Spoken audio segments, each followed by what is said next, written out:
એકાદી બીજી કહું કે ચોલ્લાની એક સ્પર્ધા હતી બહેનોની. હવે ચોલ્લામાં સ્પર્ધામાં નિયમ એવો હતો કે પોતાના પતિના શરીરના બાંધા વિશે એની અંદર ઉલ્લેખ થવો જોઈએ. એટલે શરીરનું બંધારણ કઈ ટાઈપનું છે એનો ઉલ્લેખ એ ચોલ્લામાં થવો જોઈએ. બે નિર્ણાયકો બહેનો હતી.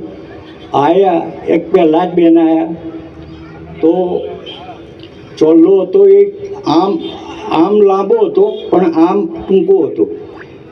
એટલે બહેનોએ પૂછ્યું બોલો બેન, એ કે તમારા ભાઈ છે ને એ જાડા ભેમ છે પણ ઠેગણા છે. કે બરાબર. આગળ બીજો બેન આવ્યો તો સર્પાકાર ચોલ્લો કર્યો હતો.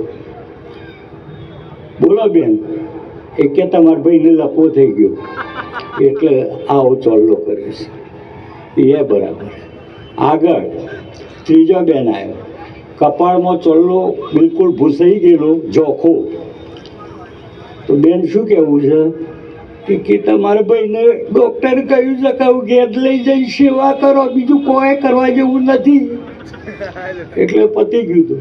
અને છેલ્લે પછી એક બેન આવ્યા કે ખરબચરો ચોલ્લો. તો કે બેન શું કહેવું છે કે તમારા ભાઈ છે ને એ કદરૂ પાસે મોઢા ઉપર બધા ખીલ થઈ ગયા છે. એટલામાં એક નજર પેલી બેન નિર્ણાયક હતી, એમની નજર પડી એક નાના ચોલ્લા ઉપર, ચકબકતો ને નાનો ચોલ્લો. કે બેન આ બાજુમાં છે કે એ તો જાહેરમાં કહેવાય એવું નથી. અને છેલ્લે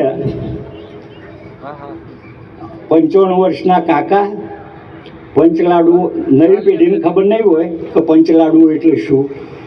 કે માણસની મૃત્યુની તૈયારી હોય, 1-2 દિવસની રાહ જોવાની હોય, એ વખતે એક લાડવો મૂકવામાં આવે બાજુમાં, એને પંચલાડુ કહેવાય.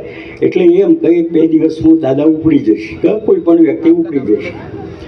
તો પંચલાડુઓ મોકલી દો. આજુબાજુ બધા વિચાર કર્યો કે કાકાનો જીવ એમાં ભરાયો છે. 3 દિવસથી બધા ગામવાળા બેસી રહેલા, સગા સંબંધીઓ બેસી રહેલા કે કાકાનો જીવ ભરાયો છે એમાં બધું. એટલામાં એમની બેબી આવી કે બાપા હું આશા ફોનમાં બાજુમાં જઈને વાત કરી પણ ઓખ ખોલી નહીં.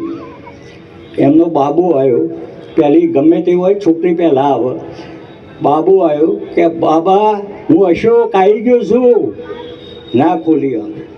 એટલે ગામવાળાએ વિચાર કર્યો કે જીવ તો ક્યાંક ભરાયો છે. એટલે એમની જ ઉંમરના એક કાકા હતા ને, એમને વાત કરી, કાકા તમે કંઈ જાણતા હોય તો કોણ. એટલે કાકો